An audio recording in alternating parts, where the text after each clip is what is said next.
Hello student, welcome to Equator Academy Dehradun. और अब हम लोग शुरू करेंगे ओशनोग्राफी का आपका लेक्चर नंबर 7।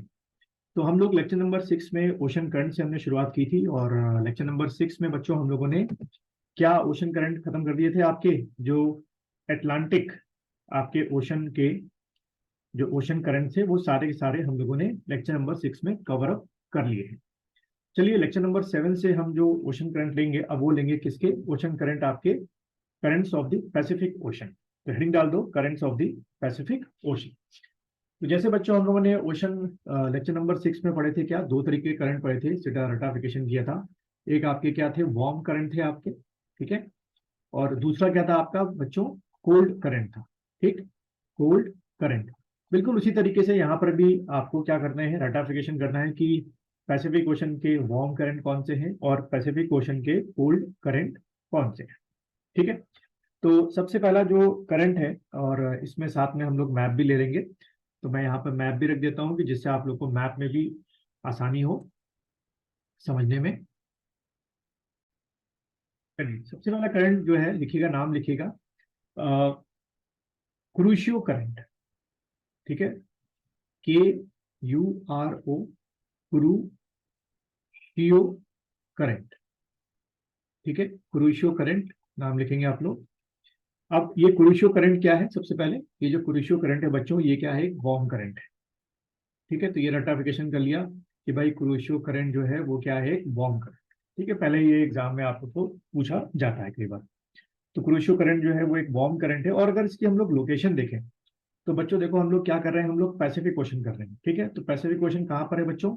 एक तो ये आपका पूरा का पूरा क्या है? पैसिफिक ओशन है, ठीक है। और ये आपका क्या है? पूरा का पूरा पैसिफिक ओशन है। और ये हमारा क्या हो गया? आपका इंडियन ओशन। और यहाँ पे हम लोग अटलांटिक ओशन को पढ़ चुके हैं।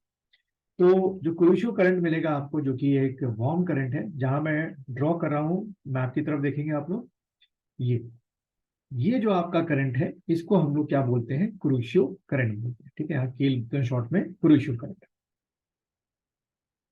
उसके बाद अगला बढ़ते हैं हम लोग, नेक्स्ट लिखिएगा।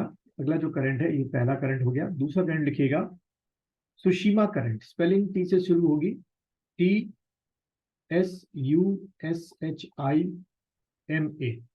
सुशीमा करंट, ठीक है। सुशीमा करंट, ये जो सुशीमा करंट है, ठीक है, ये आपका क्या है? एक वार्म करंट है।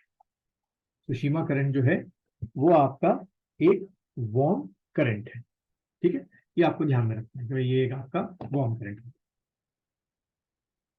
अब बच्चों का करें तो क्या होगा? ये जो आपका सुशीमा करंट है, it is the extension of the what, जो अभी हमने इसके पहले पढ़ा था कुरिशो करंट का। अगर आप मैप में देखो तो यहाँ से एक ब्रांच जो है कुरिशो करंट की अलग हो जाती है और जापान के बगल से होते हुए बहती है, ठीक है। यही आपका क्या है? सुशीमा करंट है, ठीक है। अगर हम आप लिखना चाहें तो लिख सकते हैं जो सुषमा करंट का अगर एग्जैक्ट लोकेशन पूछ लें, बट आपको ध्यान रखना है कि it is what a branch of the Kuroshio current. लेकिन अगर आपको टेक्स्ट फॉर्म में लिखना है तो लिख लीजिए, मैं आप लोगों को डिक्टेट कर देता हूँ। नियर 30 डिग्री लैटिट्यूड, ठीक है। 30 डिग्री लैटिट्यूड यहाँ पर हो गया आपका, ये 30 डिग्री, ये हो गया आपका 30 डिग्री लैटिट्यूड। तो near 30 degree latitude one branch separate from Kuroshio current, जो हमने पढ़ा था पहले, one branch separate from Kuroshio current and enters into Japanese Sea, and this current is known as Tsushima current, ठीक है। यानी कि जो सुशीमा करंट है वो किससे बहता हुआ जाता है? जापानीज, जो आपका या जापान जो सी है उससे बहता हुआ जाता है। तो देखो बच्चों यहां से एक MCQ क्वेश्चन बन सकता है। क्या बन सकता है? कि जापान सी से out of this four current कौन सा करंट जो है वो फ्लो होके जाता है? तो आप टिक करेंगे सुशीमा करंट फ्लो होके जाता है। सेकंड आपसे MCQ क्वेश्चन ऐसे बन सकता है कि सुशीमा करंट जो है किसका एक्सटेंशन है, किस करंट का पार्ट था या किस करंट का पार्ट है जो अलग होके बना है? तो आप टिक करेंगे कुरिशियो करंट का पार्ट है। चलिए अगले करंट की तरफ बढ़ते हैं। अगला करंट जो है वो है आपका कुराइल करंट, KURILE, कुराइल करंट, या बुक्स में इसका एक और नाम दे रखा है ओशियो करंट, OYASHIO,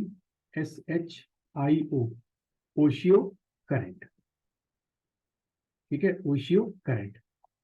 तो ये दो अल्टरनेटिव नेम दे रखे हैं, या तो कुराइल करंट आपसे पूछ लेगा या आपसे ओशियो करंट आपसे पूछ लेगा।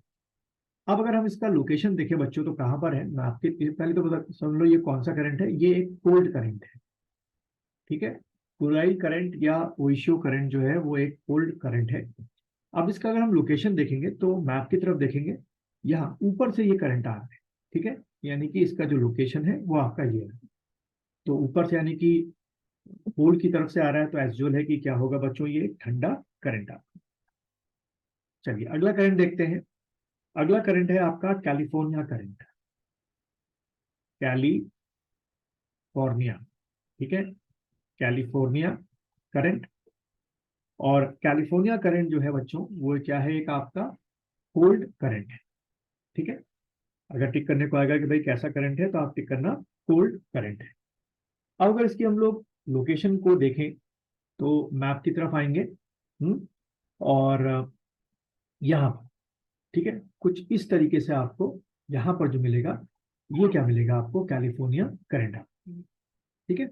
अगर मैंने आपको पहले भी बोला था लेक्चर नंबर 6 में कि ये वर्ल्ड जो पॉलिटिकल मैप है ये अपने साथ रखो इस वीडियो लेक्चर को देखते देखते, और मेरे साथ साथ इसको मैप पर ड्रॉ जो है करते जाओ, क्योंकि जो चीज आप एक बार मैप में ड्रॉ कर लेंगे वो आप कभी भूलेंगे। तो ये हमारा क्या हो गया, कैलिफोर्निया करंट हो गया, जो कि एक कोल्ड करंट है।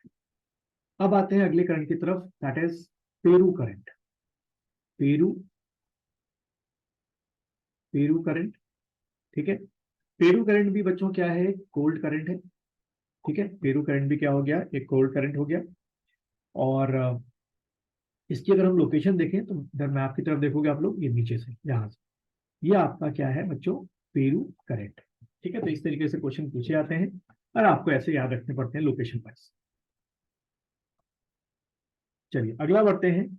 अगला जो करंट है उसका नाम आपने काफी सुना होगा, और उसका भारत से भी काफी गहरा रिलेशन है। अब आप बोलोगे भाई पैसिफिक ओशन पढ़ रहे हैं, कहाँ हमारा यहाँ इंडिया हो गया, कहाँ ये आपका पैसिफिक ओशन हो गया, क्या आपस में रिलेशन। तो हम जिस करंट की बात कर रहे हैं अक्सर आप न्यूज में सुनते हैं, that is El Nino current, El Nino current, ठीक है बच्चों। तो एल नीनो करंट क्या है, एक वार्म करंट है। और क्यों आप सुनते हैं कि जब भी एल नीनो करंट जो है, वार्म करंट जब क्या होता है, एक्टिवेट होता है, तो क्या होता है उसकी वजह से हमारा मॉनसून पर क्या पड़ता है, उसका सीधा सीधा मॉनसून पर असर पड़ता है, ठीक। अब अगर हम बात करें एल नीनो करंट की, इसकी लोकेशन क्या है, तो मैप की तरफ देखेंगे, ये आपका पेरू से, ठीक है, पेरू से लगभग आप 180 किलोमीटर, कितना, 180 किलोमीटर किधर आएंगे, पैसिफिक ओशन में आएंगे, ठीक है, इस पॉइंट पे जहां मैंने ड्रॉ पॉइंट बना रखा है। और ये जो करंट है ये आपका 3 डिग्री साउथ से लेकर 36 डिग्री साउथ, ठीक है, ध्यान रखना 3 डिग्री साउथ से लेकर 36 डिग्री साउथ। अच्छा थोड़ा सा उल्टा बना दिया मैंने, ये आए हम लोग 180 किलोमीटर, ठीक है, 3 डिग्री यहां से शुरू करते हुए 3 डिग्री साउथ से लेकर 36 डिग्री साउथ के बीच में जो ये एल नीनो करंट है वो क्या होता है, आपका जनरेट होता है, ठीक है। एल नीनो करंट जो है वो यहीं पर क्या होता है, जनरेट होता है। एंड यहाँ पर क्या है, it may be pointed out that El Nino has effect on monsoon in the Indian ocean. यहाँ पे एक स्टार बना के लिख लो बच्चों, जो मैं डिक्टेट कर रहा हूँ, El Nino has a effect on the monsoon, ठीक है, El Nino has the effect on the monsoon of the Indian ocean, of the Indian ocean, ठीक।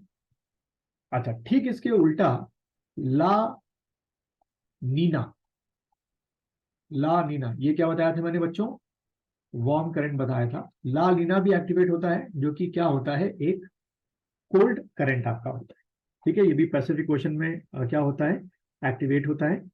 और इसकी वजह से जो मॉनसून होता है उसमें पॉजिटिव इफेक्ट आता है, यानी कि बारिश कह सकते हो ला नीना की वजह से ज्यादा हो जाती है। तो कहते हैं कि एक बार एल नीनो एक्टिवेट होता है और एक बार जो है आपका ला नीना एक्टिवेट होता है। तो ध्यान रखना, एल नीनो वार्म करंट हो गया और ला नीना जो है एक तरीके का कोल्ड करंट हो गया, ठीक है।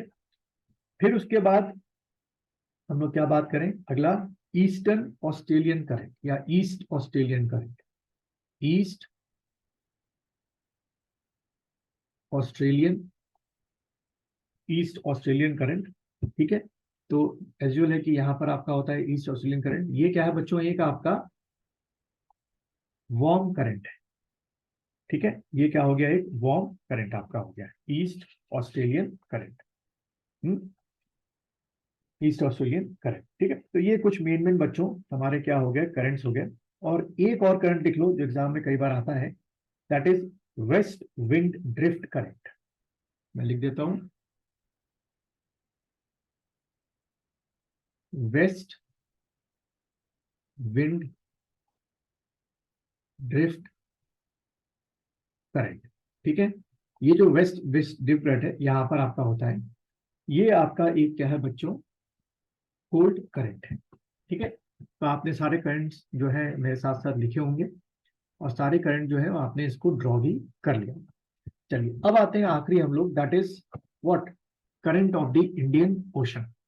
ठीक है, तो हेडिंग डाल दो current of the Indian ocean. Map की तरफ देखेंगे हम लोग, यहाँ पर जो सारे करंट आते हैं सिर्फ उनकी बात करेंगे, तो उनकी खाली लिस्ट देख लो।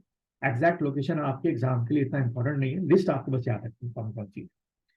तो लिस्ट में लिखेंगे करंट का नाम, और करेक्टर लिखेंगे कि वार्म है कि कोल्ड है। ठीक है, तो पहला लिखो north east monsoon current, north east monsoon current. ठीक है, नॉर्थ ईस्ट मॉनसून करंट। तो बच्चों ये जो है नॉर्थ ईस्ट मॉनसून करंट, ये एक वार्म करंट है। ठीक है, सेकंड करंट लिखना आप लोग, Indian counter current, Indian counter current. ठीक है, इंडियन काउंटर करंट ये भी क्या है बच्चों, एक वार्म करंट है। उसके बाद थर्ड आप लिखिएगा साउथ वेस्ट मॉनसून क्या है, करंट। ठीक है, साउथ वेस्ट मॉनसून करंट। तो साउथ वेस्ट मॉनसून करंट भी क्या है बच्चों, एक वार्म करंट है। उसके बाद चौथा लिखिएगा, फोर्थ आपका Indian equatorial current, Indian equatorial current. ठीक है, इंडियन इक्वेटोरियल करंट, ये भी बच्चों क्या है, एक आपका वार्म करंट है। ठीक है, ये फोर्थ आपका हो गया इंडियन इक्वेटोरियल करंट, ये वार्म करंट है। ये सब आपको इंडियन ओशन में मिलेंगे। पांचवा करंट का नाम लिखो मोजाम्बिक्यू करंट, MOZAMBIQUE,